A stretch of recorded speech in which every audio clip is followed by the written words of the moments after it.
Soft opening pala ngayon sa maraming mga restaurants dito sa gitna ng DGT Pavilion area. Ganda dito, no? Saturday night. So, soft opening. So, tama, no? Nataon talaga siya araw na panggala, pamamasyal ng mga taga Davao. Mga Antamo, Kenny Roger, Afat. Maraming mga restaurants dito na nagso-soft opening sila. Ang galing. At tsaka ano sila, meron sila mga pa second floor, oh. May paroftic pa, tsaka meron pa silang pa alfresco area. Nice one. So ito yung update natin dito sa Davao City Global Township or Davao Global Township sa may Matina, Ecoland, Davao City. Di ba ganda ng ano, no, ng lugar. Hindi pa to develop pa. Ibig sabihin na hindi pa talaga siya 100% finish ang mixed-use development ng DGT na ito, no? So wala pa mga high-rise buildings, hindi pa na itayo yung mga condominiums, residences, hotels, conventions, hospitals, and universities. Oh. Ito pa lang so far ang nakita natin dito, pero kita nyo naman mga tao, no? Dinudumog na, dinadayo na yung lugar. DGT. So, punta tayo sa pinakataas na portion, the second floor. So, dami dito ano, pwedeng magkape, halo-halo, bakery, cafe.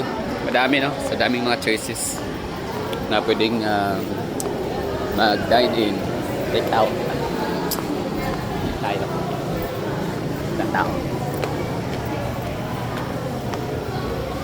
Tapos yung ano dito, toilet dalawa, pang lalaki, pang babae, magkahiwalay talaga literal. So nasa second floor na tayo.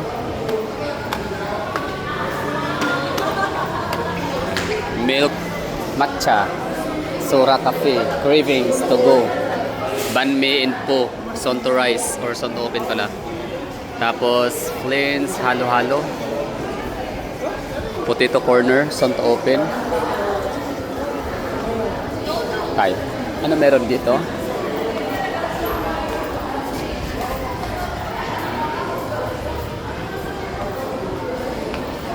Yan, smashed potato.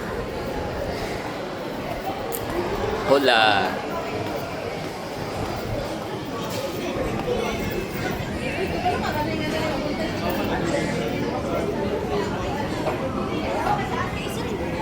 Pavilion.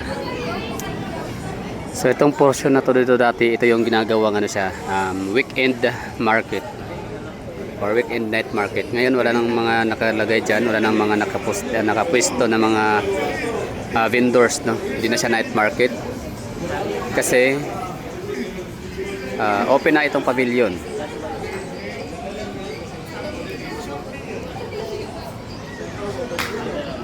Anong meron dyan? Milo. Sponsored by Milo. So mamayang madaling araw to, no, magkakaroon sila ng ano dyan, fun run. National Marathon. Aba, may celebrity ito mamaya, no? Sino kaya artistahan dito? Baka si Mateo Goricelli, Piolo Pascual. Madalas yun yung mga ano, yun yung mga runner, mga nagmamarathon. Okay, so ito yung update natin dito, latest na vlog featuring Davao City Global Township Pavilion area.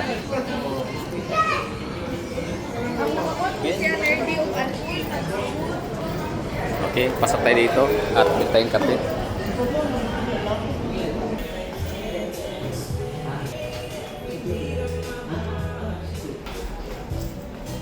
Meron pa tong third floor pero may barrier pa. Ibig sabihin barricade, meron pa siyang ano, ginagawa sa taas siguro, no? Hindi pa siya complete. Nice one. Galing, no? So, silip na dito. Doon nga ulit sa semi-balcony area.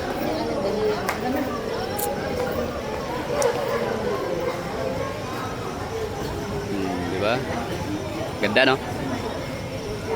Ito yung ano, hitsura ngayon. Pinaka-latest na view ng Davao Global Township. So, masaya na dito. Pwede nang mamasyal talaga ito buong mag-anak, tropa, magbarkada kasi opening na, nagkakaroon ng soft opening sa mga restaurants.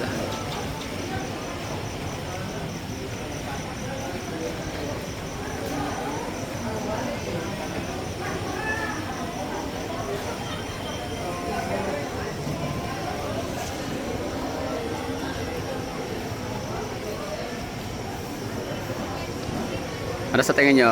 Solid na ba dito bumiyahe sa Davao City, mamasyal dito sa Davao Global Township? At sa mga nakabili dito ng properties, no, congratulations kasi nga ang ganda ng magiging future looks, no, future design overall, no, kapag nga meron ng hospital, meron ng university, community mall o shopping mall. Ang ganda, ang galing. Maliit lang siya na hektarya, 25 hectares lang, pero grabe, daming mga kaganapan, daming pwedeng kompletos recados, literal na mixed use, convention, hospitals na, eskwelahan, panalo na, o pasyalan, meron pang pa-amphitheater, oh.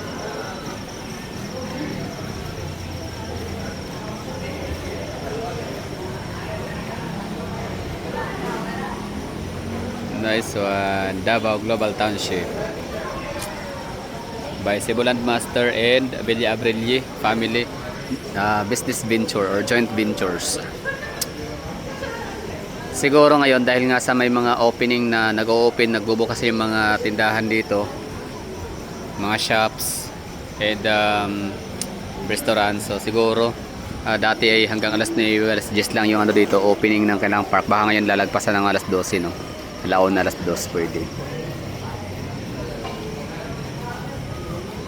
Ang Ashuela Cove, hanggang meron silang open ng Yellow Cab na pizza hanggang 1:30. So, pero ang mga tao doon kahit alas 1:30, alas 2, alas 3 sa madaling araw, may mga naglalakad pa rin, may mga nagja-jogging, nag-walking, ganyan, tumatambay. Sabi-sabihin ang Davao Global Township ay siya 24/7 accessible. Sa itong lugar to dito, as far as I observed last year, may mga gwardiya, tapos patay na yung ilaw, madilim na to dito. Tapos yun, may mga gwardiya na nagro-roving na tinitingnan yung lugar kung may mga tao ba nakatambay, at kapag meron sila makitang nakaupo, yan, sinisita nila. Sir, sarado na ho, close na tayo, ganyan. So that's last year, so I don't know ngayon kung ganun pa rin ba. Yan na nga, sabi ko dito na dahil nga nag-opening na yung mga dito, mga restaurants. So siguro baka i-extend pa nila hanggang alas 12. Alaon na alas 2 o baka hanggang magdamag. Galing, no? Coffee shops. Nice one. Congrats sa mga nakabili ng dito property unit. Ganda ng lugar ninyo.